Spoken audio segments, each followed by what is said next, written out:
네, 잠시 후 1시부터 공동체로 서울 경기 테크노파크 컨소시엄 기술 설명회 행사를 시작하도록 하겠습니다.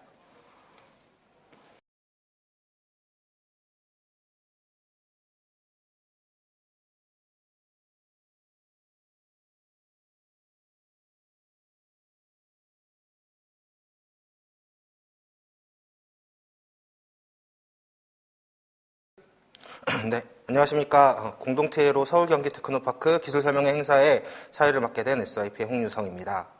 본 행사는 국가과학기술연구회 경기 테크노파크, 서울 테크노파크, 인천 테크노파크, 경기 대진 테크노파크가 주관을 하고 NST 공동체로 사무국과 주식회사 SIP가 주관하는 행사입니다. 본 행사는 출연연 사업화 우수기술 36건을 출품하고 그중 7건에 대한 기술 발표가 온라인으로 진행되고 사전에 매칭된 30여 건의 기술 상담이 동시에 진행될 예정입니다.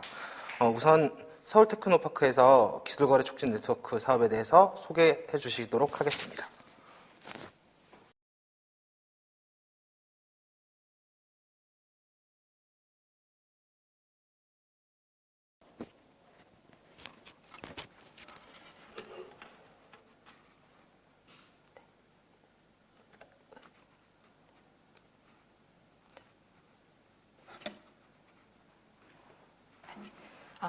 안녕하세요.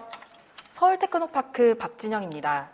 코로나 시국에 이렇게 영상으로나마 찾아뵙게 되어 반갑습니다. 테크노파크에서 진행하는 기술거래 촉진 네트워크 사업에 대해 안내드리겠습니다. 기술거래 촉진 네트워크 사업이란 기업의 기술 경쟁력을 강화하는 사업입니다. 지원하는 내용은 크게 4가지입니다. 첫 번째로 기업이 필요한 기술을 찾아 매칭해드립니다. 기업이 하나의 제품을 개발하기 위해서는 여러 가지 기술이 필요합니다. 그중 자체 R&D를 통해 기술을 확보하는 경우도 있지만 필요에 따라 외부에서 기술을 도입해야 하는 경우가 많습니다. 이때 기업이 필요한 기술을 전국 지역의 대학, 정부 출연연구소 등이 보유한 기술과 매칭하여 기업이 필요한 기술과 연구자를 매칭하여 기업에게 제공하고 있습니다. 좀 더 자세히 설명드리면 기업의 현재 기술적 애로사항, 필요한 기술 키워드 등을 작성을 해주시면요. 기업이 작성한 수요 기술을 분석을 하여 전국 대학, 출연연구소 등이 보유한 기술과 기업과의 관련도가 높은 기술을 매칭합니다. 이후 기업과 기술을 보유한 연구자가 미팅을 주선을 합니다. 이때 기업은 기업 현황 속에 기술적 애로사항이나 기술에 대한 궁금한 점 등을 문의하고 기술 보유자는 기업이 기술을 잘 이해할 수 있도록 기술적인 답변을 제공하고 있습니다. 기술 미팅을 진행할 때 기술 보안 등급에 따라 NDA, 즉 비밀유지 계약서를 체결하기도 합니다.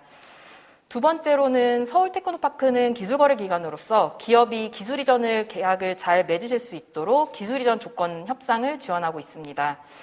기업의 기술적 궁금증이 해소되고 기술 이전에 대한 의사를 서로 확인한 후 기술 이전 조건을 협상을 하게 되는데요.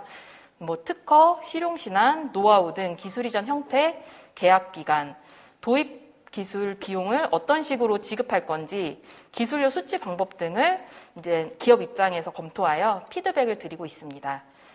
세 번째로 기술 이전 계약 완료 후에 기업이 이전받은 기술을 사업화하는데 필요한 전문가 코칭이나 사업화 프로그램을 지원하고 있습니다.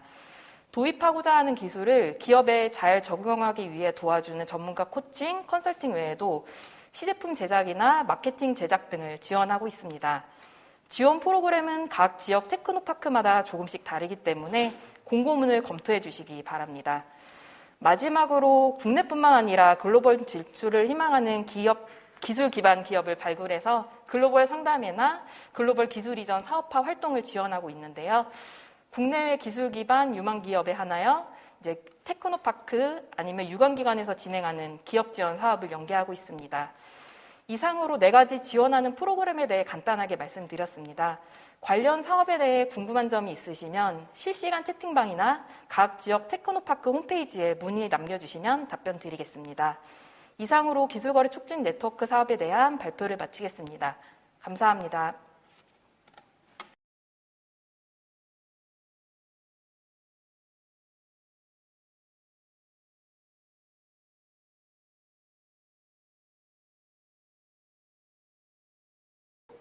감사합니다. 기술 발표에 앞서 오늘 온라인 행사에 참여해 주신 분들 중 행사 종료까지 참석해 주신 분들에 한하여 추첨을 통하여 15분께 소정의 상품을 증정할 예정입니다. 많은 참여 부탁드리겠고요. 또한 사전에 상담 신청을 못하신 분들 중에 영상을 보시고 관심이 생기신 기업들이 계시면은 채팅창에 남겨주시면 저희 쪽에서 다시 한번 연구자님과 상담할 수 있는 기회를 제공해 드리도록 하겠습니다. 첫 번째 발표 먼저 시작하도록 하겠습니다. 첫 번째 기술 발표는 한국전기연구원의 조영식 박사님께서 스마트 인슐레이션 초전도 MRI 장치 기술에 대해서 발표해 주시도록 하겠습니다.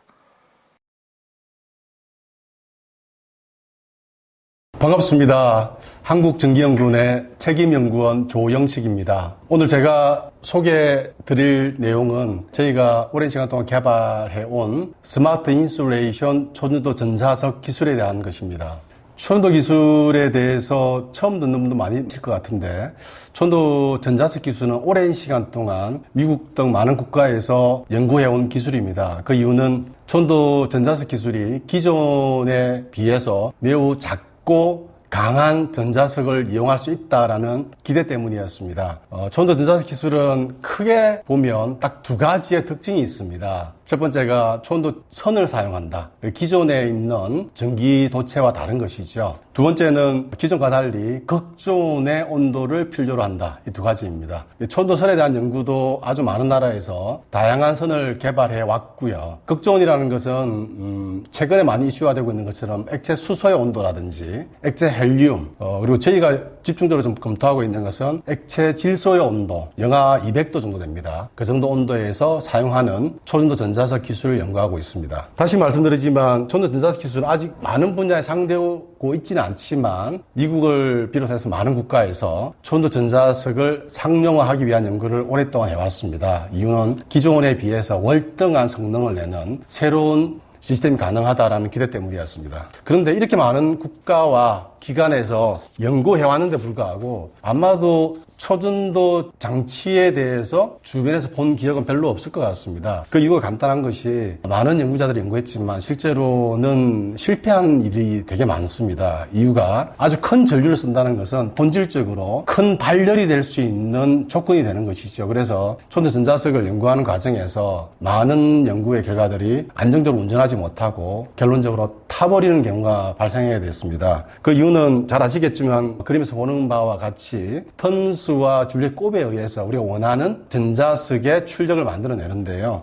이 경우 전류의 자성에 비례하고 저항의 크기에 비례해서 굉장히 큰 열이 발생하게 됩니다. 기존의 전자석 경우에 수 암페어 정도를 사용하던 것을 수백 암페어를 이용하게 되면 수십 배가 아니고 수천 배의 발열이 발생하게 되는 거죠. 그래서 쉽게 타는 문제가 발생해서 아직까지도 실제 상용화된 제품이 거의 없는 수준입니다. 저희가 연구했던 기술은 이러한 문제를 해결했다라고 말씀드릴 수 있고요. 상용화할 수 있는 유력한 후보라고 저희들은 생각하고 있습니다. 저희들이 이름을 붙였는데요. 세계적으로 이렇게 이름이 알려져 있습니다. 저희가 만든 이름은 스마트 인슐레이션 초전도 전자석 기술입니다. 기존에 있는 초전도 코일의 턴간에는 전기 절연을 시키게 됩니다. 왜냐하면 그 전자석은 턴수와 전류의 곱에 의해서 우리가 원하는 자장을 만들어내기 때문이죠. 그래서 턴수를 유지하기 위해서 턴간에는 전기 절연을 하는 구조가 현재까지의 일반적인 방법이었습니다. 저희가 제안한 방법은 MIT라는 물질, 메탈 인슐레이션 트랜지션이라는 새로운 물질을 턴간에 적용해서 사용하겠다라는 것이 핵심이고요. 그렇게 사용했을 때 어떻게 되냐면 그림에서 보시는 것처럼 운전 온도에서는 철저하게 전기 절연을 유지해서 우리가 원하는 대로 설계했던 대로 턴수를 유지해서 우리가 원하는 출력 자장을 만들 수 있습니다. 하지만 과거와 달리 내부적으로 특별한 문제가 생기게 돼서 발열을 하게 되면 온도 상승에 의해서 턴간에 절연되어 있던 MIT 물질은 순식간에 스위치처럼 동작해서 전기저항이 도체와 비슷한 수준으로 바뀌게 됩니다. 그렇게 되면 큰 발열원이 되었던 전류가 근접해 있던 턴간으로 쉽게 이동해서 타지 않게끔 보호하는 기술이 될 수 있습니다. 그래서 저희들은 그렇게 스마트하게 절연이 된다라는 특징을 가지고 스마트 인슐레이션 초전도 전자석 기술이라고 명명하고 다양한 실험을 진행하였습니다. 자, 그림에서 보면 저희들이 했던 실험 중에 하나를 보여드립니다. 왼쪽에 있는 그림은 초전도 전자석을 저희들의 기술 스마트 인슐레이션을 적용해서 만들었던 자석을 보여주고요. 오른쪽은 실험했던 결과를 보여줍니다. 실험은 타는지 안 타는지와 전류를 흘렸을 때 초당 1A, 초당 5A, 초당 10A 이렇게 초당 전류를 높이더라도 출력 자장에 지연이 없는지를 보는 실험들을 적극적으로 많이 했었습니다. 대표적인 실험 결과를 오른쪽 그래프와 같이 보여드리는 것이고요. 보시는 바와 같이 빨간색은 전류가 증가하고 있는 걸 나타내고요. 검정색에 스퀘어 도트로 되어 있는 것이 전체 코일에서의 전압이 증가하는 것을 보여줍니다. 초전도 선은 전기저항이 0이기 때문에 문제가 없는 상태, 정상 상태에서는 전압이 발생하지 않습니다. 전류가 크게 흐르더라도 저항이 0이기 때문에 전류와 저항의 곱에 의해서 전압이 발생하는 것인데 저항이 거의 없기 때문에 전압이 뜨지 않는 것이죠. 그러면서 보듯이 210A, 215A 사이쯤에는 전압이 거의 뜨지 않고 있다가 위쪽의 그림을 보게 되면 별표 모양으로 되어 있는 출력 자장값이 갑자기 떨어지게 됩니다. 전류는 증가하고 있어도 출력 자장이 갑자기 떨어진다는 뜻은 그 코일의 턴수가 갑자기 작아졌다는 것을 의미하고요.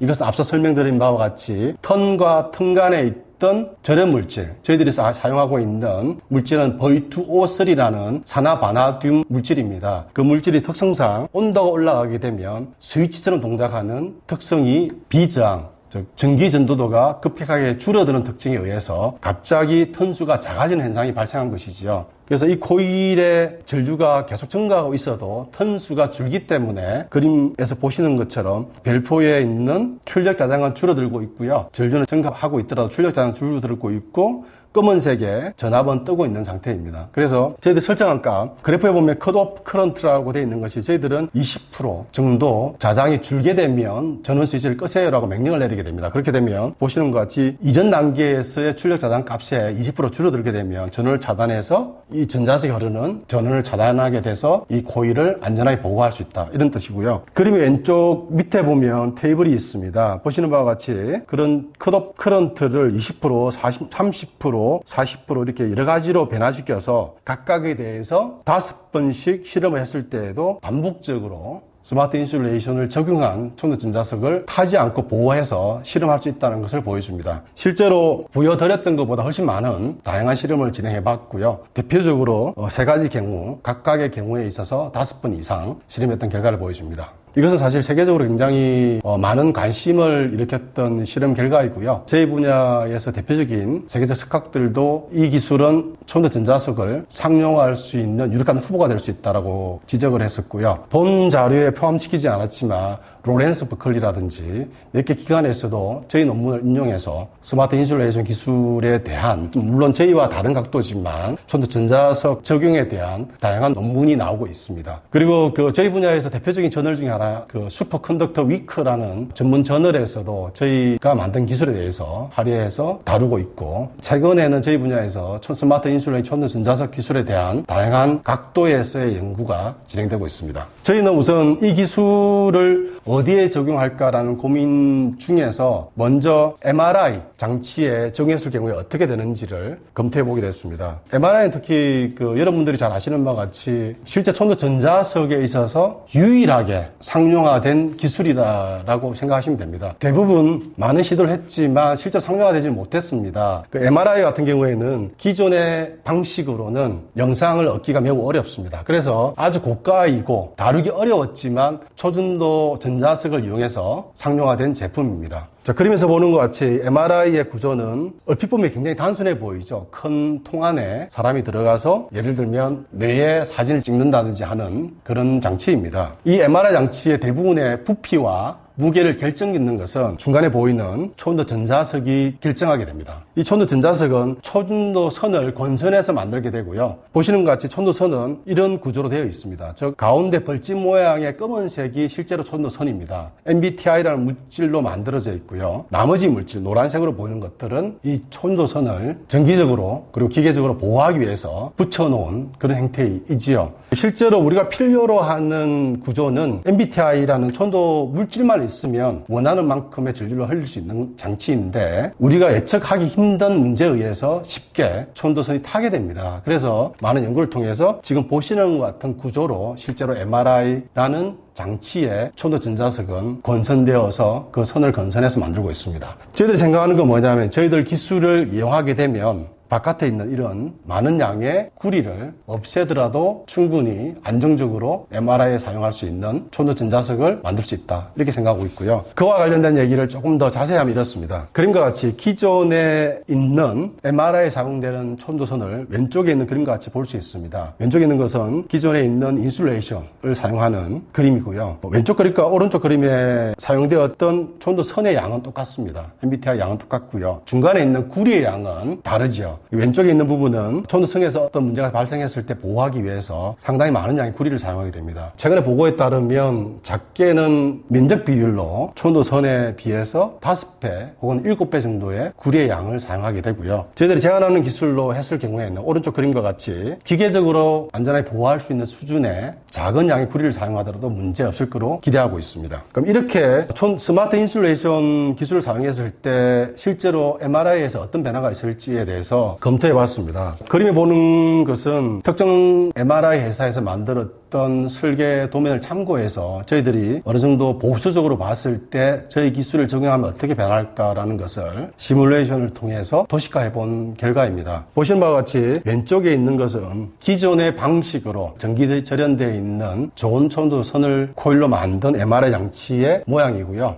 오른쪽은 저희들이 스마트 인슐레이션 촌도선 전자석 기술을 적용했을 때 어떻게 변할 수 있을까라는 것을 상당히 보수적으로 만든 그림입니다. 어쩌면 연구를 좀 더 하면 훨씬 더 큰 변화가 있을지도 모른다라는 기대도 하고 있습니다. 단적으로 보면 기존의 기술을 했을 때 10톤의 MRI를 저희 기술을 적용하면 5톤 규모로 충분히 가능하지 않을까라고 기대해 봅니다. MRI 기술에 있어서 무게나 부피의 이슈는 굉장히 큽니다. 그 이유는 여러 가지 이유인데 간단하게 보면 해상도나 영상을 취득하는 속도 면에서 점점점 MRI는 높은 자장을 원하고 있습니다. 근데 높은 자장을 만들기 위해서는 좀 더 많은 건선을 촌도 전자석을 만들어서 넣어야 되고요. 그 경우는 무게나 부피의 한계가 있고요. 그 무게, 부피의 한계가 보시는 것처럼 수십 톤이 되다 보면 실제로 건물에 넣는 것 자체가 큰 이슈거든요. 그래서 기존에 있는 병원에서도 MRI 장치를 바꾸고 싶을 때 건물을 새롭게 리모델링 하거나 아니면 새로운 건물에서는 그를 고려해서 건물 설계를 해서 MRI를 장치를 설치해서 사용하고 있는 수준입니다. 그래서 저희들 기술을 적용하게 되면 무게나 부피를 획기적으로 감소시키면서 고자장하기에 아주 유리한 기술이 될 수 있다고 생각합니다. 정확히 말씀드리면 이것은 아직까지는 시뮬레이션 했던 결과이고요. 실제로 제작상 여러 가지 변수는 존재할 것으로 예측하고 있습니다. 저희 기술과 관련돼서는 두 가지의 특허를 가지고 있고요. 보시는 바와 같이 1번의 특허는 원천 특허이고요. 이 특허의 경우에도 국내를 비롯해서 외국에 출연 혹은 등록되어 있는 상태입니다. 그리고 두 번째는 MRI에 특화시켜서 만든 특허이고요. 이 특허도 마찬가지로 국내와 국외 출연 혹은 등록되어 있는 상태입니다. 오랜 시간 동안 촌도 전자석 기술을 연구해 왔습니다. 제 개인적으로는 석사 때부터 시작했으니까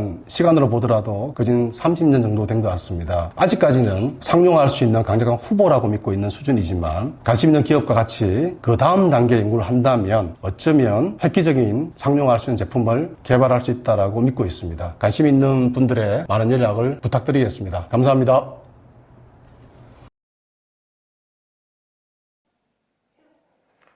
네, 첫 번째 발표 이렇게 마쳤습니다. 네, 두 번째 기술 발표는 한국기초과학지원연구원의 홍원기 박사님께서 안전하고 자유 변형이 가능한 전고체 전지 기술에 대해서 발표해 주시겠습니다.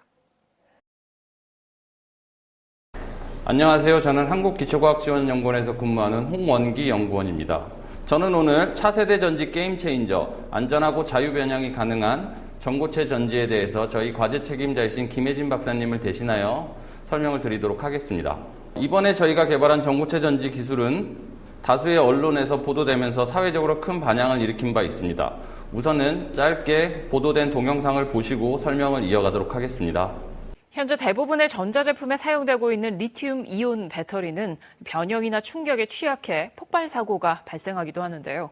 이런 단점을 보완해서 구부리거나 잘라내도 멀쩡한 배터리를 국내 연구진이 개발했습니다. 전동 킥보드나 드론, 전기 자동차처럼 리튬 배터리를 충전하다가 폭발 사고가 종종 발생하곤 하죠. 국내 연구진이 액체 대신 고체 전해질을 사용해 폭발 위험을 없애고 또 형태도 자유롭게 바꿀 수 있는 2차 전지를 개발했습니다. 전자기기 사용하는 분들 심심찮게 들려오는 배터리 폭발 소식 때문에 불안감이 적지 않을 텐데요. 국내 연구진이 구부리거나 잘라내도 폭발하지 않고 안정적으로 작동하는 2차 전지를 개발했습니다. 신용카드보다 두께가 얇은 데다 모양도 마음대로 바꿀 수 있어서 각종 전자장비에 폭넓게 활용될 전망입니다. 저희들이 개발한 연구는 액체 전해질을 고체 전해질로 대체하여 폭발 및 발화의 위험성을 제거하였으며 극한의 변형과 공기 중 노출에도 안전한 전고체 전지 기술입니다. 특히 소재 개발 등 전고체 전지 요소 기술들을 융합하였고 고용량 대면적 전고체 전지를 제작하고 개발된 전고체 전지의 실증 연구까지 포함하는 연구 개발을 진행하였습니다. 전고체 전지는 차세대 전지 중 가장 유망한 분야로 우리나라뿐 아니라 전 세계적으로도 가장 활발히 연구되고 있는 분야이며 4차 산업혁명, 탄소 중립, 그린 뉴딜의 핵심 기술로 인식되고 있습니다. 앞서 말씀드린 것처럼 기존의 액체 전해질을 사용하는 2차 전지는 폭발 및 발화의 위험성을 갖고 있습니다. 이러한 단점을 고체 전해질을 사용하여 극복하였고 높은 안전성 및 안정성, 높은 에너지 밀도, 그리고 단순한 전지 설계, 높은 디자인 용이성을 가지는 전고체 전지 기술을 개발하였습니다. 특히 웨어러블 전자기기의 다양화에 기여할 수 있는 최적화된 기술로 강점이 있다고 말씀드릴 수 있을 것 같습니다. 저희가 개발한 연구 내용을 좀 더 상세히 말씀드리겠습니다. 저희는 이번에 전고체 전지를 위한 핵심 원천 기술을 확보하고자 노력하였습니다.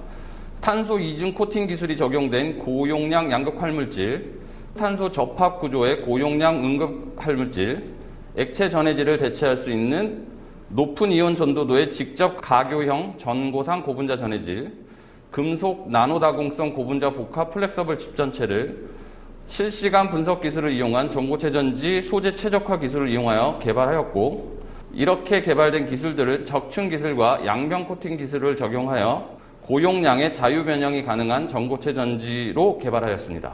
최종 개발된 전고체 전지는 500회 이상의 사이클 테스트 후에도 90% 이상의 용량을 유지하였고, 복률 반경 1cm로 1000회의 굽힘 테스트에도 93%의 용량을 유지하는 안전성도 보여주었습니다.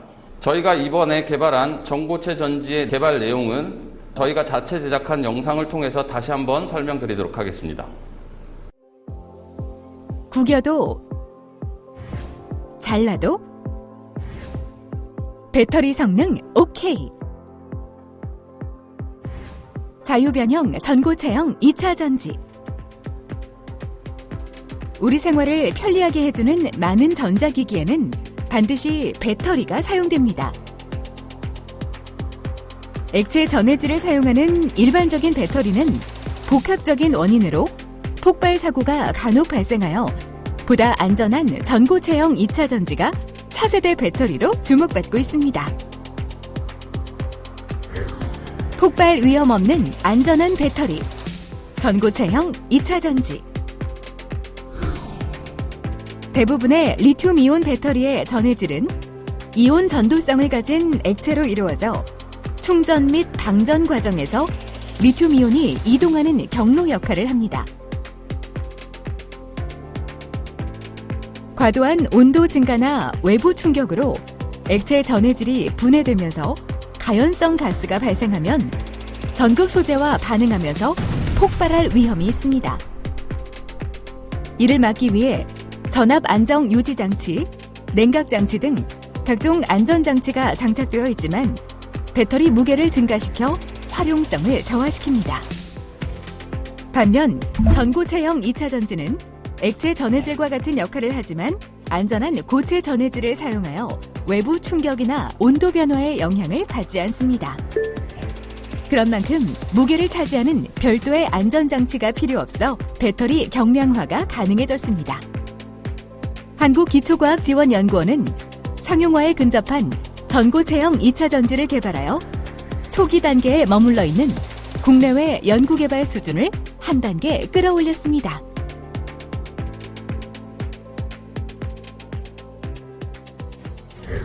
웨어러블 디바이스의 디자인 혁신, 자유변형, 전고체형 2차 전지. 한국기초과학지원연구원은 구부리거나 구겨져도, 심지어 잘라내어 전지 내부를 공기 중에 노출시켜도 안전하게 작동하는 자유변형이 가능한 전고체형 2차 전지를 개발했습니다. 배터리 이슈가 큰 차세대 플렉서블 디스플레이나 발열 조끼 등의 웨어러블 디바이스, 드론과 같은 차세대 이동수단에 적용 가능할 것으로 기대됩니다. 이번 연구 개발을 통해 이온 전도도를 높인 복합 전극 기술, 1mm 이하의 두께에서 높은 용량이 가능한 적층 기술과 대면적이 가능한 파우치 타입 제조 기술을 확보했습니다.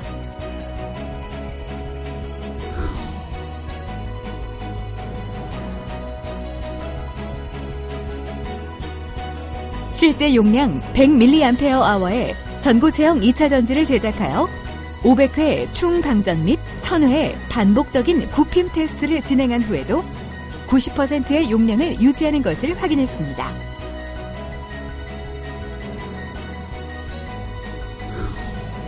기존 리튬 이온 배터리에 사용되는 소재의 성능을 개선해 현재의 생산 시스템을 그대로 활용할 수 있는 점도 상용화에 유리한 측면입니다. 배터리가 구동하는 동안 내부 소재의 구조 변화를 실시간으로 정확하게 분석하는 기술로 소재를 최적화할 수 있었고, 다양한 차세대 2차 전지 개발에도 도움이 될 것으로 기대됩니다.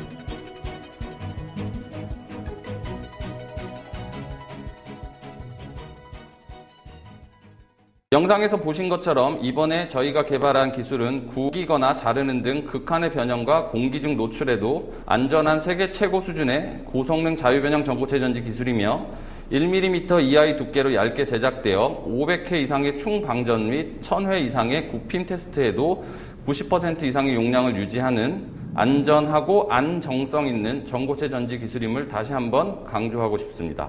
저희 한국기초과학지원연구원이 개발한 전고체 전지는 기존 2차 전지 제작 공정 및 소재를 그대로 활용할 수 있는 실용적 기술이며 소형 전자기기 분야에 즉시 상용화 가능한 세계 최고 수준의 전고체 전지 기술이라는 기술적 가치를 가지고 있습니다.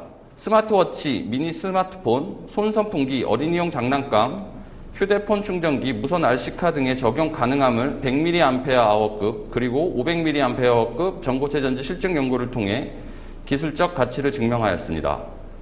이러한 연구 결과를 바탕으로 전고체 전지를 위한 소재 기술과 복합 전극 제조 기술, 그리고 전고체 자유변형 2차 전지 조립 기술이 모두 융합된 안전한 전고체 자유변형 2차 전지 기술의 사업화를 위하여 다각도로 노력하고 있습니다. 마지막으로 저희가 개발한 전고체 전지 기술은 경제적, 사회적, 그리고 인프라 가치도 상당히 높을 것으로 기대됩니다. 전고체 전지는 연평균 34.2% 이상의 성장률이 기대되고 있으며 발화 및 폭발이 없는 안전하면서도 높은 에너지 밀도에 대한 사회적 요구를 해결해 줄 수 있는 에너지 기술이 될 것입니다. 또한 친환경 미래 에너지 기술로서 차세대 전지 분야 글로벌 선도 기술로 자리매김할 수 있는 기술이라고 자체적으로 평가하고 있습니다. 이상으로 저희가 개발한 안전한 전고체 전지 기술에 대해서 설명을 드렸습니다. 감사합니다. 네, 두 번째 기술 발표 마무리됐습니다. 세 번째 기술 발표는 한국표준과학연구원 박춘수 박사님의 산업설비의 다양한 결함을 검사하는 복합 초음파 위상 배열 영상화 장치입니다.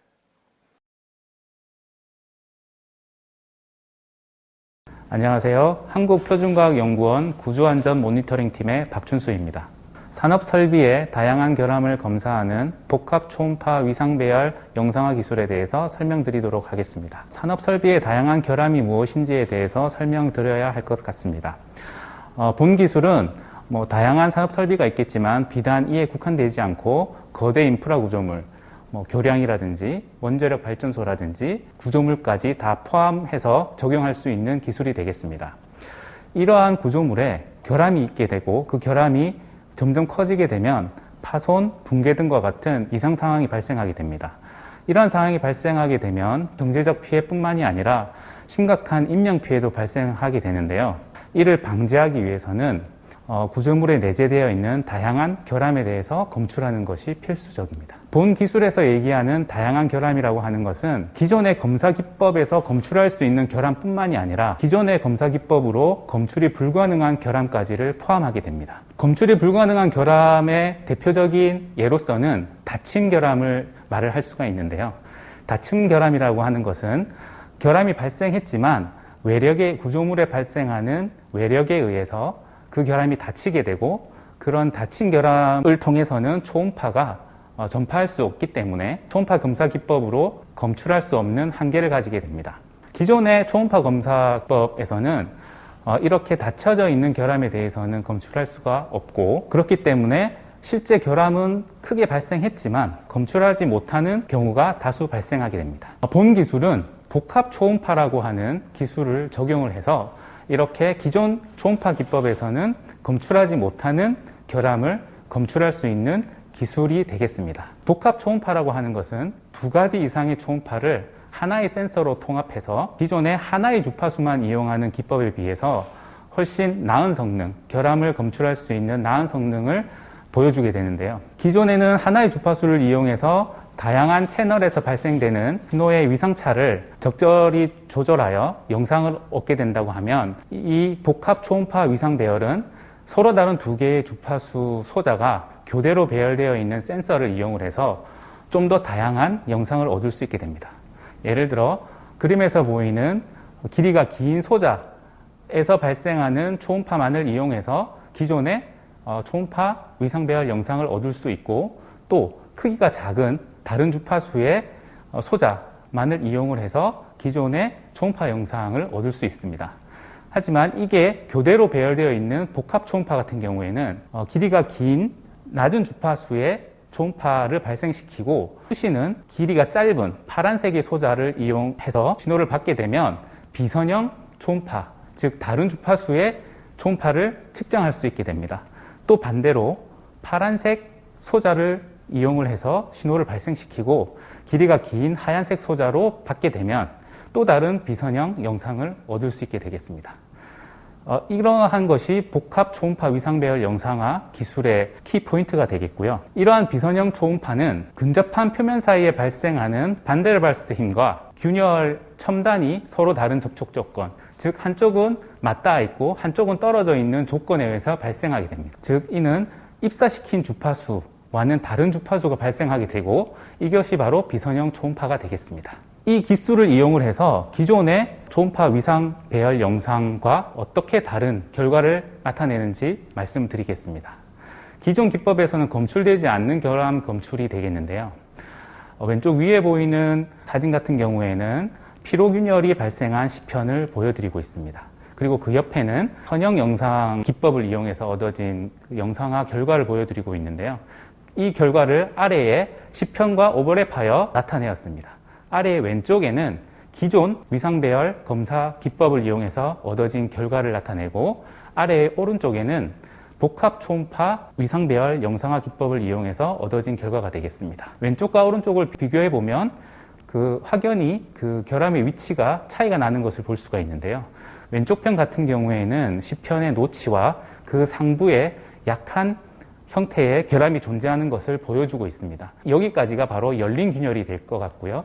이게 바로 기존 초음파 위상 배열 영상화 기법으로 얻을 수 있는 결함의 크기가 되겠습니다.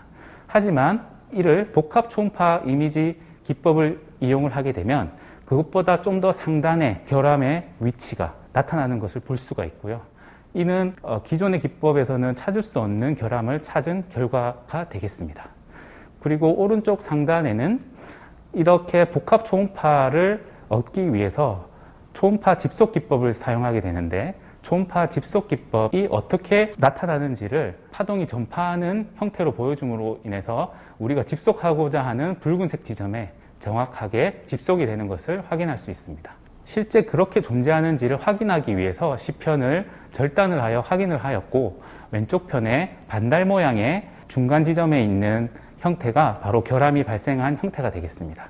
기존의 위상배열 이미지에서는 보시는 바와 같이 실제 결함 크기가 아니라 중간 지점 정도의 결함이 발생했다는 것을 보여주고 있는 것을 확인할 수 있으며 복합 초음파 이미지는 그와는 다르게 실제 결함의 크기, 위치를 정확하게 보여주는 형태로 결과가 나타났음을 확인할 수 있습니다. 지금까지 제가 개발한 기술에 대해서 설명드렸습니다. 기존의 선형 영상화 기법뿐만이 아니라 비선형 영상화 기법을 포함해서 좀 더 확장성 있는 기술을 개발함으로 인해 가지고 기존의 기법에서는 찾을 수 없는 결함까지 찾을 수 있는 획기적인 기술이 되겠습니다. 지금까지 시청해 주셔서 감사드리고 좀 더 자세한 문의사항이 있을 경우에는 저에게 연락 주시면 친절히 답해 드리도록 하겠습니다. 감사합니다.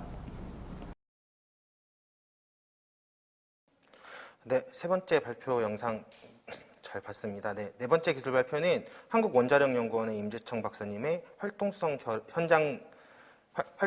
결핵 현장 진단 기술입니다.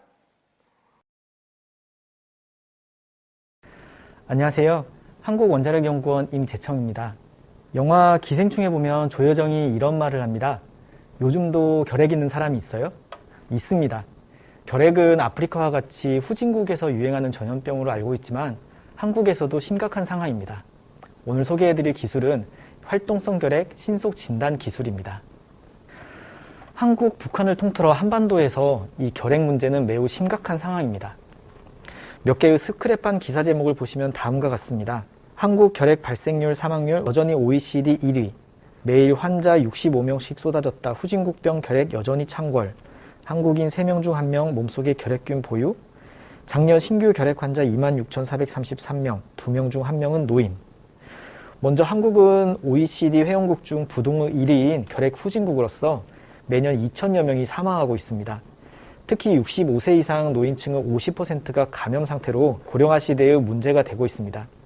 환자 수가 줄어들고는 있지만 여전히 절대적으로 많은 결핵 환자와 결핵으로 인한 사망자가 발생하고 있습니다.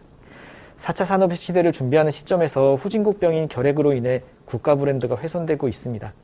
세계적으로는 매년 1,000만 명의 환자가 발생하고 150만 명이 결핵으로 죽고 있습니다. 특히 WHO에 따르면 북한의 결핵 문제는 세계에서 가장 심각한 상황이기 때문에 남북한, 한반도의 결핵 문제는 반드시 해결돼야 하는 숙제 중 하나입니다. 결핵은 마이코박테리움 투버큘리시스라는 세균에 감염되어 발생하는 전염병입니다. 결핵 환자는 주로 기침을 통하여 주위 사람에게 결핵을 빠르게 전파합니다. 결핵 환자의 주 증상은 기침과 재채기인데 이 안에 살아있는 결핵균이 있고 공기 중으로 결핵균이 뿌려집니다. 주위 사람은 호흡을 통하여 결핵균이 감염되게 되는데 접촉된 100명 중 30명이 감염될 정도로 전염력이 매우 강한 전염병입니다. 결핵균에 감염되면 아무런 증상 없이 결핵균을 가지고만 있을 수 있습니다. 이를 잠복결핵이라고 하고 대다수의 결핵 환자는 이 잠복결핵에 해당합니다. 하지만 환자의 면역력이 감소하였을 때 결핵균이 활동을 시작하여 기침, 객혈, 발열, 폐 손상, 호흡곤란과 같은 증상을 나타내고 이를 활동성 결핵이라고 합니다. 잠복결핵 환자의 10% 정도에 해당하고 이때는 기침으로 결핵균을 배출하기 때문에 전염력이 있습니다. 이번 코로나로 아시다시피 전염병을 억제하기 위해서는 전염력이 있는 상태의 환자를 빨리 진단해서 격리치료하고 2차 전파를 차단하는 것이 가장 중요합니다. 따라서 결핵을 줄이려면 이 활동성 결핵을 보다 빠르게 진단하는 것이 핵심일 것입니다. 결핵은 법정 전염병으로서 결핵이 의심되는 환자는 엑스레이 외에 다음과 같은 3가지 체외 진단 검사를 받습니다. 도말 검사, PCR 검사, 배양 검사입니다. 그리고 배양 검사는 액체 배양 검사와 고체 배양 검사로 나눠집니다. 앞서 말씀드린 바와 같이 활동성 결핵은 가래에 살아있는 결핵균이 있는지 확인하는 것이 진단의 핵심입니다. 이것을 확인하는 방법은 도말 검사와 배양 검사인데 도말 검사법은 정확도 민감도가 낮아서 주로 고체 배양 진단과 액체 배양 진단이 사용됩니다. 특히 액체 배양 진단에는 미짓이라고 하는 체외 진단 키트가 사용되고 있습니다. 기존 3주 이상이 소요되던 고체 배양 진단 시간을 2주로 단축시킴으로써 국내를 비롯해 전 세계적으로 사용되고 있고 단일 품목으로 국내 150억 원, 세계 1,900억 원 정도의 매출을 보호하고 있습니다. 소개해드리는 기술은 이 미짓 액체 배양 체외 진단 키트를 대체할 수 있는 기술입니다. 본 기술은 3일 이내에 가래에서 살아있는 결핵균을 검출함으로써 활동성 결핵을 판별할 수 있는 기술입니다. 그 원리를 소개해드리면 다음과 같습니다. 환자의 가래를 전처리하여 결핵균을 제외한 다른 세균을 사멸시킨 뒤 동위원소가 표지된 요소와 함께 진단키트에서 배양합니다.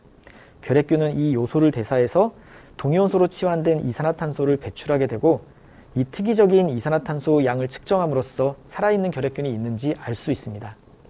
이 방법으로 짧게는 수시간에서 길게는 3일 이내에 활동성 결핵을 판별할 수 있습니다.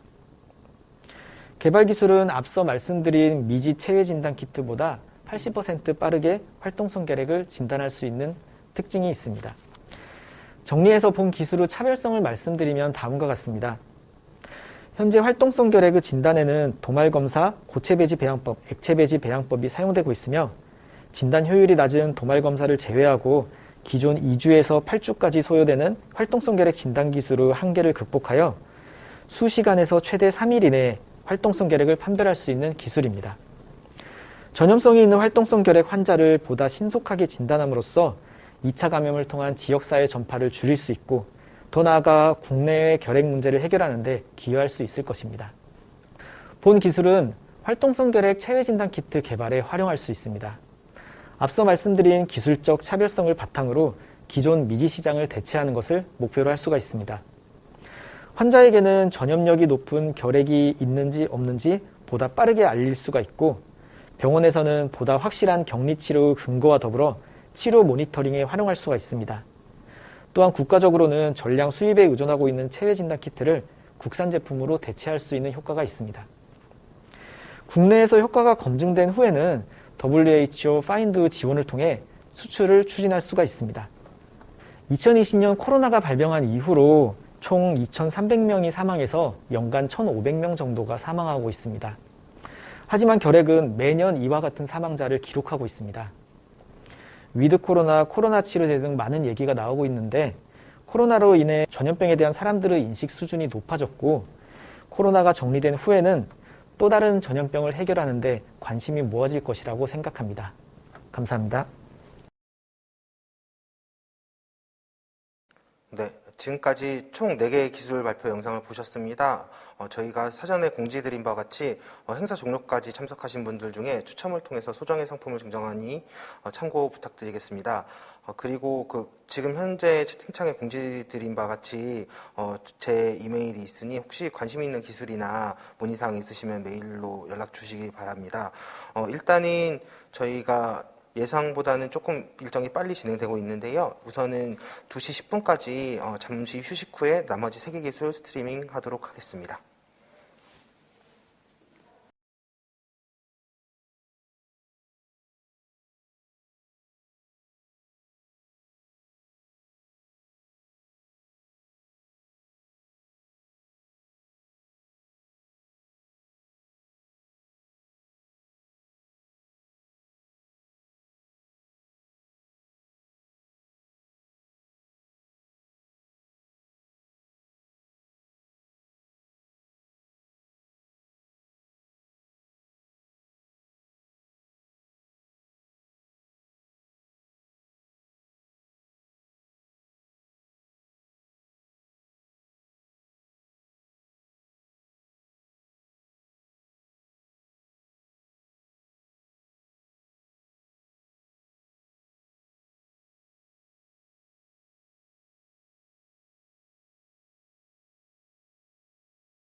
안녕하십니까.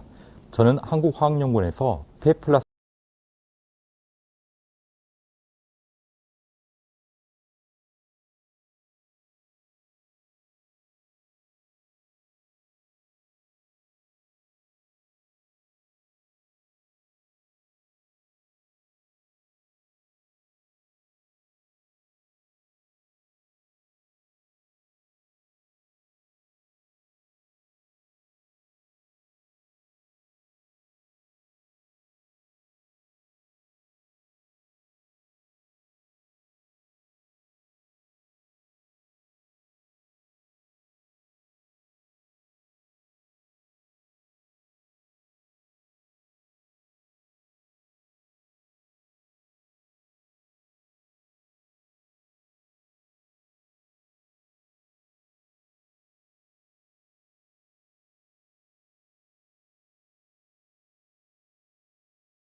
네, 다음 발표 시작하도록 하겠습니다. 5번째 발표는 한국화학연구원 조성모 박사님의 에스테르 작용기를 포함하는 고분자의 해 중합 방법입니다.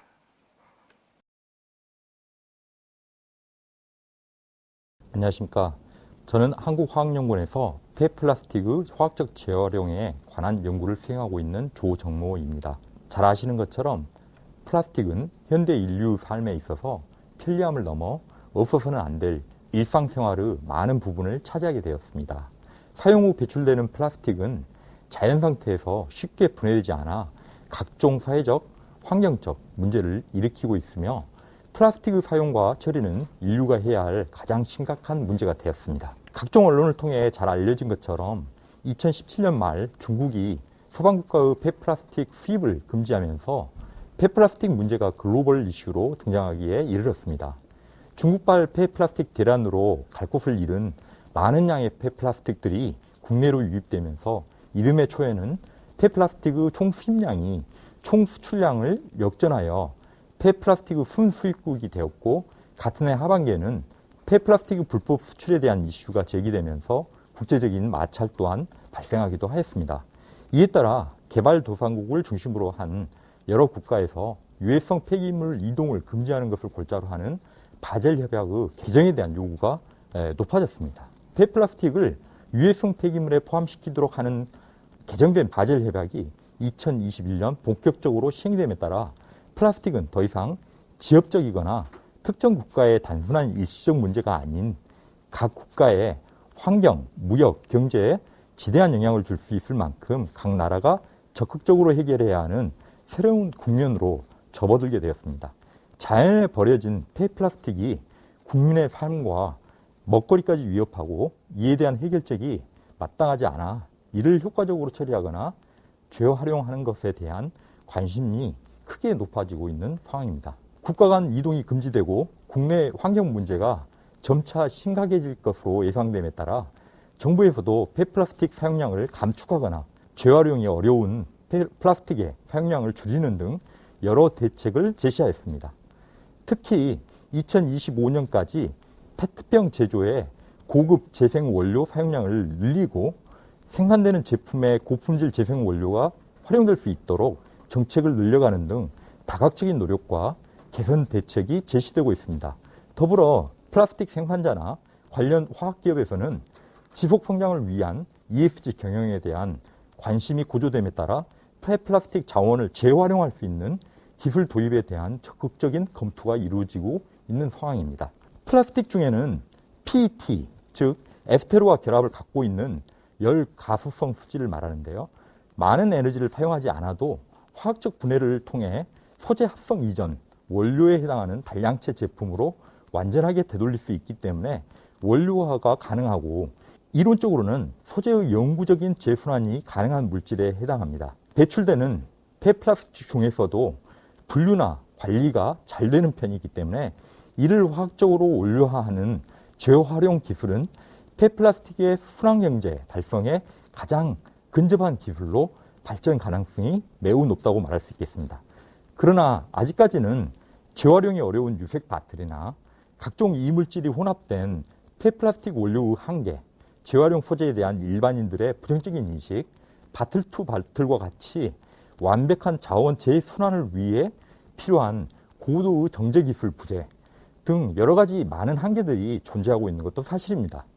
화학적 재생에 관심이 높아지면서 전 세계에 새로운 기술들이 속속 등장하고 있으나 아직까지 충분한 실증이 이루어지지 않아 본격적인 상용 설비의 등장은 더디게 이루어지고 있는 상황입니다. PET의 해중합은 해당 고분자를 구성하는 에스테르 결합에 다른 형태의 에스테르 결합으로 교환 생성할 수 있는 알코올 또는 물과 같은 용매를 사용하여 단량체를 제조하는 기술입니다. 사용되는 용매의 종류에 따라 반응의 경로가 달라질 수 있으며 에틸렌 글리콜을 사용하는 글라이콜리시스, 메탄올을 사용하는 메탄올리시스, 물 또는 수산화물을 사용하여 단량체를 얻는 하이드롤리시스와 같은 원료로 재순환하는 기술들이 있으며 동일한 소재가 아닌 다른 형태의 소재 합성에 쓸 수 있는 고부가 단량체를 제조할 수 있는 아모놀시스 또는 아미놀시스와 같은 기술들도 있습니다. 최근 이러한 화학적 경로 등을 기초로 하는 여러 PET 해중합 기술들이 개발되었으며 이를 상용화하려는 스타팅 기업들이 속속 등장하고 있습니다. 한국화학연구원에서는 이러한 재활용 기술들과 차별성을 갖는 독창적인 여러 재활용 기술들을 개발하였습니다. 첫 번째 기술은 기존 아연산 아세테이트를 사용하는 글라이콜리시스 반응 기술보다 50도가량 낮은 150도의 저온에서 저가 촉매를 사용하여 단시간 내에 PET를 완전하게 분해하고 이로부터 고부가 단량체인 BF를 제조할 수 있는 기술을 개발하였습니다. 여기에는 염료, 안료와 같이 세상을 띠는 불순물 등 이물질을 완벽하게 제거할 수 있는 경제적인 전처리 및 후처리 기술을 같이 개발하였습니다. 두 번째는 에너지를 거의 사용하지 않고 상온에서 고부가 단량체인 DMT를 제조할 수 있는 기술을 개발하였습니다. DMT는 PET의 재중합에도 사용할 수 있지만 PET의 원료로 쓰일 수 있는 CHDM을 제조할 수 있는 원료로 활용될 수 있는 단량체에 해당합니다. 여기서 더 나아가 100도씨 이하 저온에서 BF를 포함한 다양한 고부가 단량체를 제조할 수 있는 기술들도 같이 개발하였습니다. 세 번째는 상온에서 알칼리 분해를 통해 TPA를 제조할 수 있는 기술 또한 개발하였습니다. 첫 번째 기술에 해당하는 저온 글라이콜리시스 기반 고부가 단량체 제조 기술은 여러 가지 장점이 있는데요. 먼저 반응 특성 관점에서 장점은 다음과 같습니다. 전처리 공정 도입으로 염료, 안료 등 유색 이물질을 원료 단계에서 제거가 가능하기 때문에 다양한 피드스톡 적용이 가능한 기술입니다. 저가 무해 첨가제를 사용하기 때문에 안전하게 운전이 가능하고요. 첨가제가 반응 활성화 에너지를 낮출 수 있기 때문에 상압에서 저온의 반응을 수행할 수 있습니다. 저온에서 수행되기 때문에 반응 부산물 제어 또한 매우 용이한 기술이라고 말할 수 있습니다.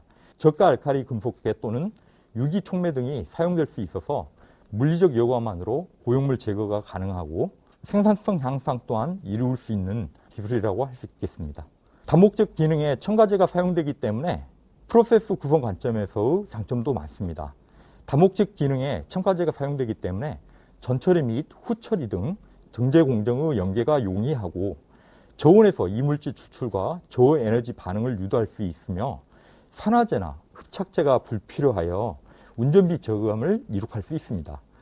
공정의 구성은 저온으로만 조합할 수 있으며 LF 스팀과 같은 저급 유틸리티 사용만으로 운전이 가능한 그런 기술에 해당하며 공정의 흐름 방향을 따라 점진적 온도 변화가 일어나기 때문에 에너지 손실이 낮은 편입니다.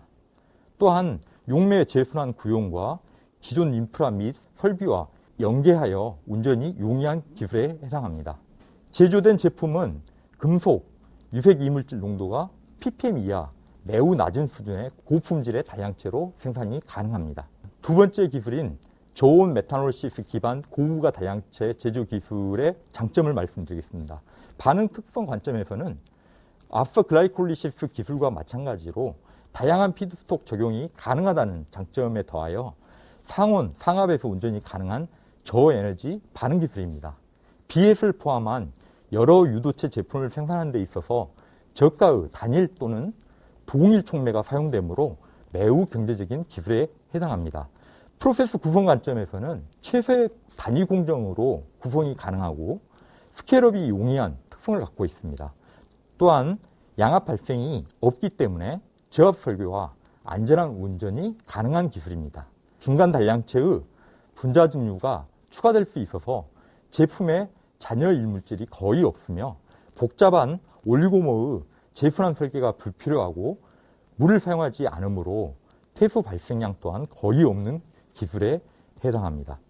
제품 품질 관점에서 보면은 반응 생성물 내 올리고모가 없고 제품 내 유무기, 이물질 잔존 가능성이 매우 낮기 때문에 고순도 비의 제조뿐만 아니라 여러 고부가 단량체 제품의 제조가 가능한 기술에 해당합니다. 해당 기술들은 실험적인 충분한 검증이 완료된 기술로서 현재는 상용 기술로 발전시키기 위해 플랜트 기술 개발에 참여할 기업의 파트너를 적극적으로 유치하고 있습니다. 관련 산업에 많은 관심 부탁드리겠습니다. 감사합니다.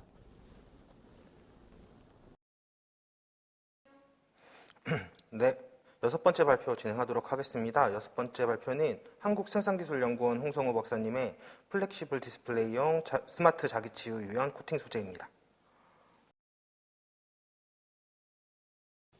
예, 안녕하십니까. 한국생산기술연구원의 홍성호입니다.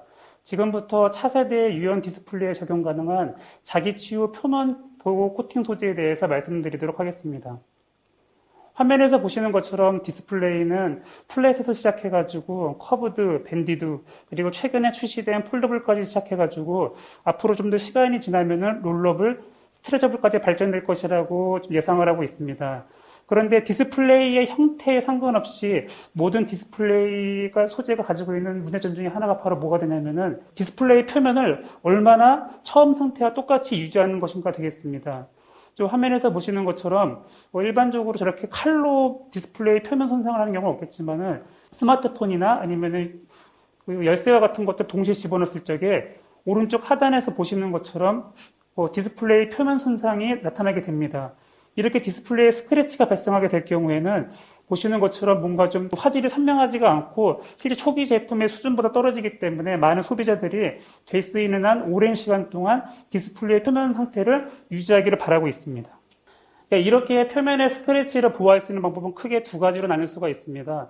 첫 번째는 왼쪽 하단에서 보시는 것처럼 딱딱한 하드 코팅 소재를 이용하는 것이 있겠습니다. 정확한 예는 아니지만 여러분도 고릴라 글래스라 들어본 특수 강화 유리를 들어보셨을 텐데 이렇게 디스플레이 표면을 딱딱하게 바꾸게 될 경우에는 스크래치를 상당 부분 손상을 막을 수 있게 됩니다. 이에 반해서 또 다른 방법이 바로 뭐가 되냐면은 유연하지만 자기 치유가 되는 코팅 소재가 되겠습니다. 이 두 개의 목적은 확실히 다르게 되는데 여태까지 하드 코팅 기반의 소재는 플랫 디스플레이에 많이 적용이 되었습니다.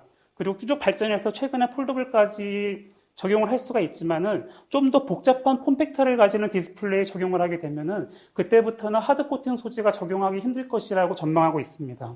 첫 번째 예를 들어보도록 하겠습니다. 왼쪽 하단은 여러분들도 일상생활에서 많이 경험을 해보셨겠지만은 A4 뭉치를 이렇게 반으로 접게 되면은 보시는 것처럼 각각의 A4 용지가 밀리는 것을 볼 수 있게 됩니다. 이걸 좀 더 고체역학적으로 보게 되면은 오른쪽 하단에서 보시는 것처럼 어떤 판을 접게 되면은 가운데의 중립면을 기준으로 안쪽은 컴프레션, 바깥쪽은 텐션이 걸리게 되는데 폴더블 디스플레이처럼 연속적으로 계속 폴딩과 언폴딩을 반복하게 되면은 점점 이런 피로가 누적되기 때문에 하드 코팅 소재도 일정 수준을 벗어나게 되면은 탄성 한계를 벗어나가게 돼가지고 어떤 손상이 발생할 수 있게 됩니다. 그리고 이러한 자기 치유 소재는 롤러블 디스플레이에 반드시 적용되어야만 하게 됩니다. 그 예를 들어 화면 하단에서 보시는 것처럼 롤러블 디스플레이가 이렇게 돌려 말리게 될 경우에는 저렇게 말리는 면 사이에 어떤 이물질이 들어가게 되면은 압력이 집중돼가지고 좀 더 손쉽게 표면이 손상될 수가 있을 뿐만 아니라 앞에서 말씀드린 컴프레션, 텐션의 누적과 같은 문제가 좀 더 심각하게 발생할 수 있습니다. 따라서 이러한 문제를 해결하기 위해서는 기존의 하드 코팅 소재를 적용할 수가 없고 보다 진보된 유연하지만은 표면을 자기 치유할 수 있는 코팅 소재를 적용해야만 합니다. 자기 치유 코팅 소재의 좀 더 극단적인 예는 지금 화면에서 보시는 것과 같이 스트레쳐블 혹은 웨어러블 디바이스가 되겠습니다. 당연한 얘기지만은 앞선 두 경우의 디스플레이 형태와 다르게 좀 더 복잡한 형태의 스트레쳐블, 폴더블 같은 경우에는 이렇게 하드한 성질을 가지고 있는 하드 코팅 소재를 적용할 수가 없기 때문에 향후 현재의 폴더블 디스플레이에 좀 더 진화돼 가지고 스트레쳐블 혹은 웨어러블까지 가게 되면은 그때는 반드시 유연한 자기 치유 소재를 사용해야 된다고 생각하고 있습니다. 그럼 좀 더 자세한 설명을 드리기 전에 일반적으로 디스플레이에서 발생하는 가장 대표적인 두 가지 형태의 손상에 대해서 말씀드리도록 하겠습니다. 첫 번째는 화면 위에서 보시는 덴트가 되겠습니다.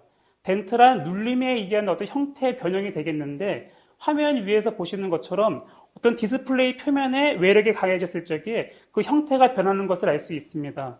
그런데 이러한 문제점은 쉽게 탄성 성질을 가지는 소재를 이용하게 되면 극복할 수 있게 됩니다. 여러 가지 탄성 소재 중에서 대표적으로 폴리우레탄이 가장 적용이 잘 할 수 있는 물질이라 할 수 있는데 이렇게 폴리우레탄을 디스플레이 표면에 도입하게 되면은 화면 위에서 보시는 것처럼 설사 외력에 의해 표면에 변형이 일어났다 할지라도 탄성을 이용해서 원래대로 돌아갈 수 있게 됩니다. 그런데 문제는 가장 일반적으로 발생하는 디스플레이 표면 손상의 두 번째인 스크래치가 발생할 때 나타나게 됩니다. 스크래치는 선형 형태의 찢김이라고 볼 수가 있는데 어떤 소재의 탄성 한계를 벗어나가지고 디스플레이 자체가 찢기게 되는 현상을 말하게 됩니다. 그런데 이렇게 찢기게 될 경우 앞서 말씀드린 폴리우레탄은 탄성에 의해 덴트를 매우 잘 회복할 수 있지만은 이렇게 스크래치를 다시 자기 회복할 수 있는 능력을 가지고 있지 않습니다. 따라서 제가 현재 진행하고 있는 연구는 이렇게 일반적인 폴리우레탄 소재에 저희가 개발한 물질을 애디티브로 집어넣음으로써 덴트와 스크래치를 동시에 극복할 수 있는 차세대 자기치유 소재를 개발하는 것이 되겠습니다. 목적에 대해서 말씀드리겠습니다. 일반적으로 제품을 개발해서 랩 스케일이 아니라 파일럿 스케일, 양산 스케일까지 가게 되면 여러 가지 난관이 존재하게 됩니다.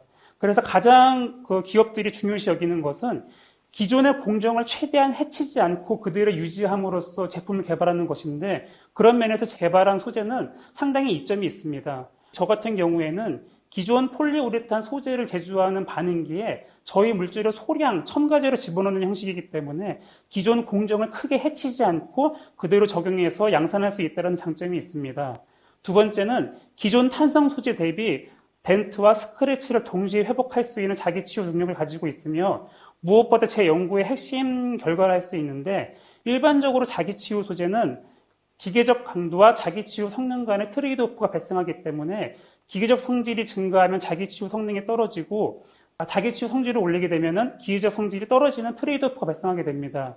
이런 고질적인 트레이드오프를 제가 개발한 물질을 이용함으로써 기계적 물성과 자기치유 성능을 동시에 이끌어 올리는 것이 제가 연구하고 있는 목적이라 할 수 있겠습니다. 현재 제가 이러한 앞서 말씀드린 세 가지 목적을 달성하기 위해서 현재 크게 네 가지 방법을 이용해서 개발하고 있으며 각각에 대해서 짧게 말씀을 드리도록 하겠습니다. 먼저 폴리이미드가 되겠습니다.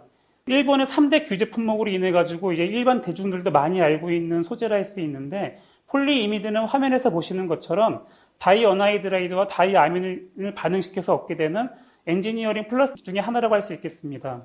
이러한 폴리이미드는 화면 아래에서 보시는 것처럼 체인 내 일렉트론 억셉터와 도노가 연속적으로 이어짐으로써 발생하게 되는 전화 이동 복합재라는 독특한 성질을 가지고 있어가지고 매우 높은 기계적 강도를 보이는 물질이라 할 수 있겠습니다. 기존 폴리우레탄 소재에 제가 개발한 물질을 소량 액티브로 첨가하는 것이기 때문에 앞서 말씀드린 폴리이미드를 합성해서 이렇게 폴리우레탄 소재에 도입한 후 자기치유 성능을 비교하게 되었습니다. 화면 중간에서 보시는 것처럼 PU라고 되어 있는 것은 상업적으로 널리 알려진 폴리우레탄 소재 중에 하나가 되겠는데 일반적인 폴리우레탄의 경우 스크래치를 낸 후에 자기치유 공정을 거친다 할지라도 여전히 스크래치가 남아있는 것을 볼 수가 있는데 제가 개발한 폴리이미드 물질을 소량 첨가한 물질 같은 경우에는 화면 중간 아래에서 보시는 것처럼 스크래치가 완벽하게 치유되는 것을 볼 수 있습니다. 그리고 제가 처음에 강조했듯이 자기치유 소재의 고질적인 트레이드오프는 바로 기계적 강도와 자기치유 성능의 트레이드오프를 할 수 있는데 제가 개발한 물질은 위에서 말씀드린 놀라운 자기치유 성능뿐만 아니라 높은 기계적 표면 강도를 달성할 수 있었기 때문에 제가 개발한 물질은 이러한 트레이드오프를 효과적으로 극복했다고 말씀드릴 수 있겠습니다. 두 번째는 이러한 이미드 유도체를 이용한 것이 되겠습니다. 화면 왼쪽 상단에 보시는 것은 최근 출시된 S사의 폴더블 스마트폰이 되겠습니다. 여러분들도 언론을 통해서 접하셨겠지만은 이 소재는 얇게 휘어지는 유리, 울트라 스윙 글래스라고 해서 UTG라 그러는데 UTG를 적용한 제품이 되겠습니다. 그런데 이 UTG를 보호하기 위해서 표면에 PET를 이용해서 UTG를 현재 보호하게 되는데 문제는 이 PET가 화면 아래에서 보시는 것처럼 연필 경도가 약 2H에서 3H밖에 안 될 뿐만 아니라 더 중요한 것은 이러한 PET는 자기치유 성능이 전혀 없다는 것입니다. 따라서 저는 제가 개발한 물질을 이용해서 표면 경도는 PET에 유사하게 맞출 뿐만 아니라 제가 개발한 소재가 동시에 자기치유 성능을 발휘할 수 있는 물질을 개발하고자 하였습니다. 앞서 말씀드린 것과 똑같은 방법으로 기존 폴리우레탄 소재에 제가 개발한 이미드 유도체를 집어넣어서 자기치유 소재를 개발하였고 화면 아래에서 상업적으로 판매되고 있는 PU 대비 짧은 시간 안에 스크래치가 완벽하게 회복되는 것을 알 수가 있었습니다. 또한 앞서 말씀드렸다시피 저는 PET 수준의 표면 경도를 가지는 자기치유 소재를 개발하는 것이 목적이었는데 제가 개발한 이미드 유도체를 폴리우레탄에 도입하게 되면은 연필 표면 경도가 2H 정도의 높은 수준의 연필 경도를 가지는 것을 알 수 있었습니다. 따라서 현재 적용되고 있는 PET 대신 제가 개발한 물질을 도입하게 된다면은 동일한 표면 경도를 가릴 뿐만 아니라 스크래치가 발생했을 경우에 효과적으로 그 스크래치를 원상태로 돌릴 수 있는 장점이 있기 때문에 향후 플렉서블 디스플레이에 많이 적용될 수 있을 것이라 생각하고 있습니다. 세 번째는 쯔비타 아이온, 양친성 이온을 이용한 자기치유 소재가 되겠습니다. 생각보다 여러분들이 보고 있는 디스플레이 혹은 자동차 같은 표면 소재는 외부 환경에서 물에 접할 기회가 매우 많습니다. 물은 현재 지구상에 존재하는 가장 풍부한 소재 중에 하나가 되겠는데 이러한 물을 이용함으로써 자기치유 성능을 도입할 수 있게 된다면 보다 효율적으로 자기치유 성능이 향상된 소재를 개발할 수 있을 거라고 생각이 됩니다.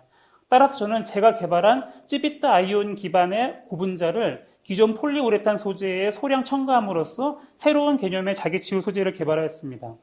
그 결과 제가 개발한 물질이 현재 가운데 세 가지 물질이 되겠는데 건조 조건 대비 습도가 높은 조건에서 보다 완벽하게 치유가 되는 것을 알 수 있을 뿐만 아니라 오른쪽 상단에서 보시는 것처럼 기존 자기치유 소재의 트레이드 오프를 극복함으로써 보다 높은 표면 경도를 가지는 것을 알 수 있었습니다. 따라서 제가 개발한 이러한 물질을 자동차 표면 혹은 외부 전광판 그리고 디스플레이 소재에 적용하게 되면은 외부에서 쉽게 접할 수 있는 물을 이용해가지고 보다 효율적으로 표면 손상을 회복할 수 있는 물질을 개발할 수 있을 것이라 생각하고 있습니다. 바이오매스에서 유래한 지속 가능한 화학물질이 되겠습니다. 제가 지금까지 말씀드릴 것은 대부분 석유에서 나온 제품이 되겠는데 이런 제품은 당장은 대량 생산 때문에 싸다고 말씀드릴 수 있지만은 최근 강화되고 있는 환경 규제를 고려해 봤을 적에 향후 이러한 물질을 사용하는 것이 보다 높은 비용 상승을 가지고 올 수 있을 거라 생각이 됩니다. 따라서 저는 이런 기존의 석유 기반의 제품이 아니라 화면 오른쪽 상단에서 보시는 것처럼 옥수수와 같이 바이오매스에서 가지고 올 수 있는 지속 가능한 물질을 이용해서 자기치유 소재를 개발하고자 하였습니다. 그 중 하나가 최근에 양산이 성공한 이소소바이드 물질이 되겠습니다. 이런 이소소바이드를 아까 동일한 전략을 이용해서 일반적인 폴리우레탄 소재에 소량 도입함으로써 지속 가능한 물질 기반 자기치유 소재를 개발하고자 하였습니다.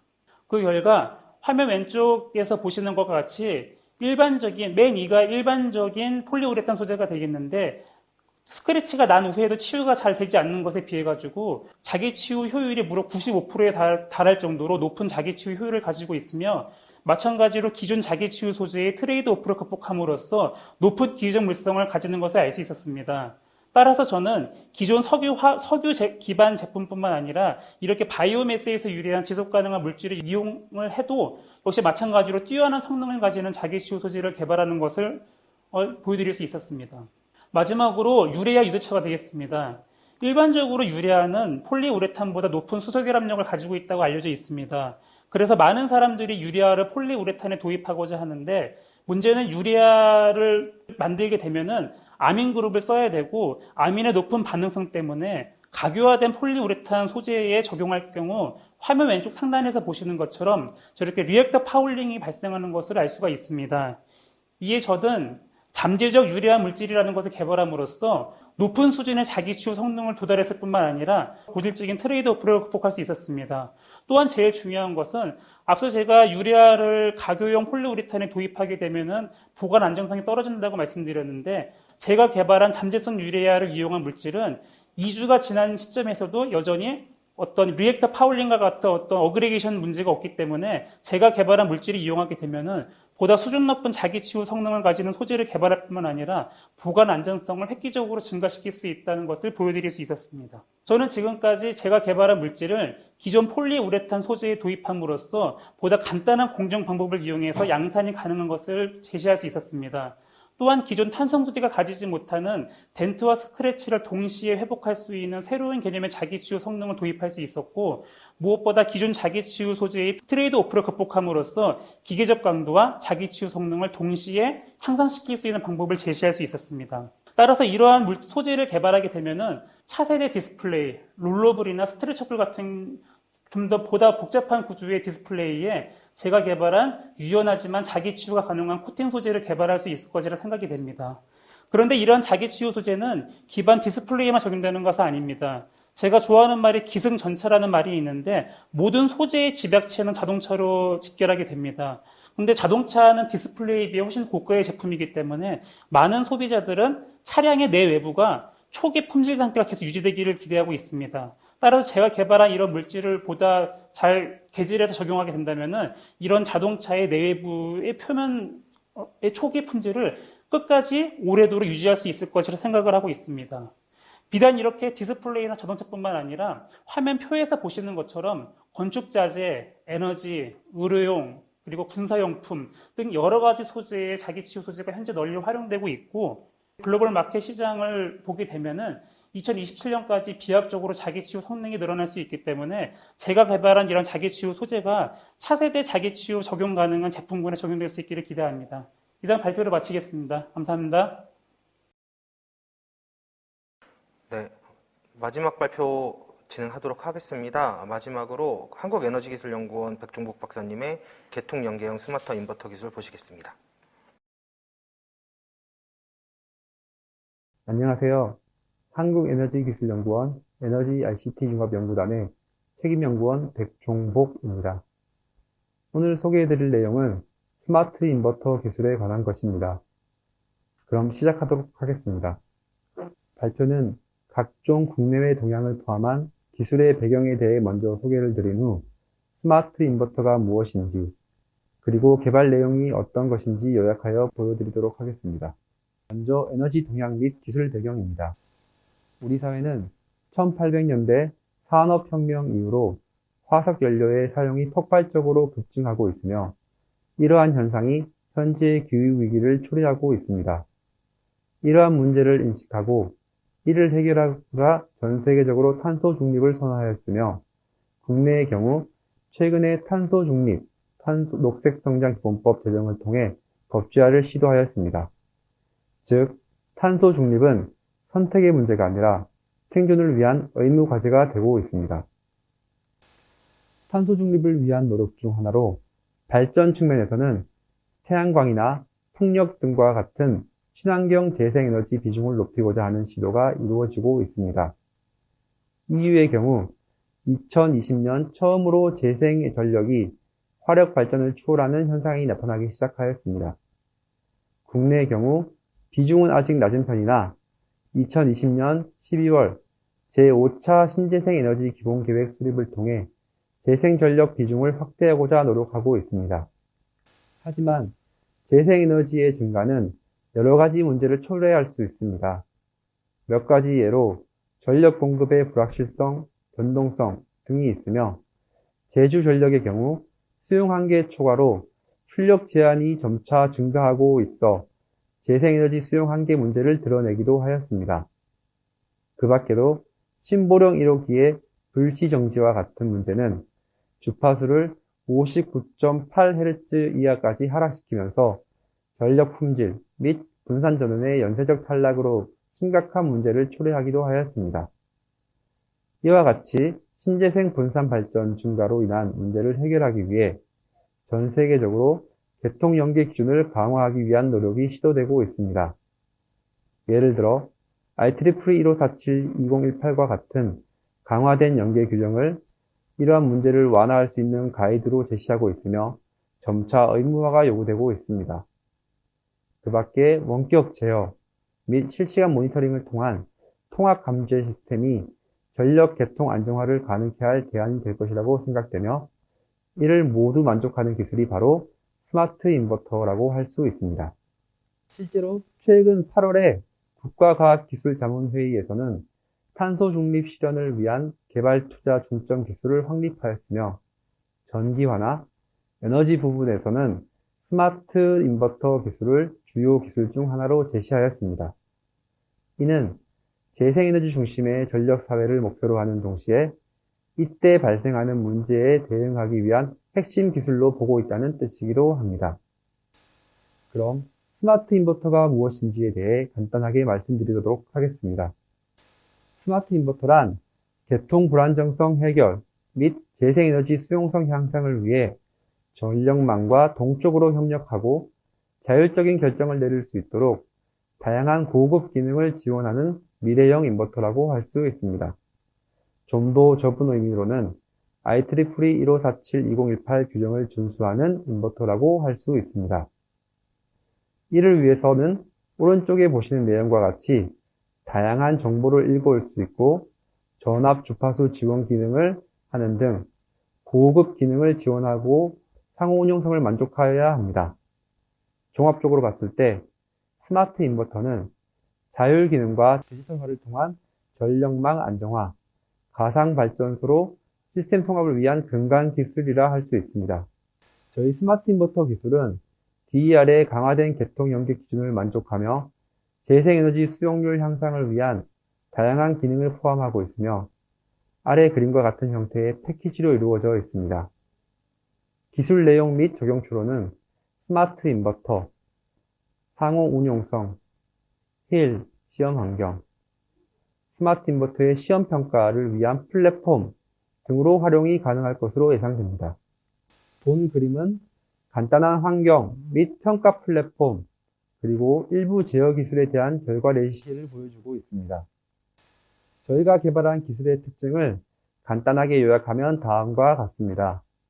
오른쪽 보시는 그림과 같이 다양한 서비스를 제공할 수 있습니다.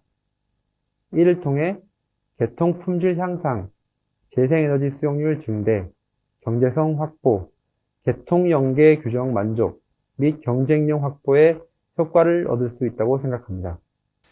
저희 기술은 스마트 인버터의 요소 기술과 이를 포함한 플랫폼 기술 모두를 아우르고 있으며 좀 더 상세한 소개를 위해 각 개발 과정과 함께 요소 기술들 일부를 함께 소개해 드리도록 하겠습니다.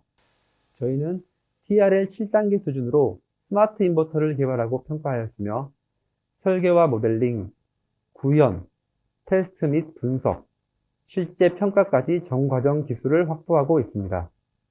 첫째로 IEEE 1547에서 요구하는 상호 운용성을 만족하기 위해 선스펙 모드버스 데이터 모델을 이용한 입출력 인터페이스를 구축하였으며 이를 시험 및 검증하였습니다.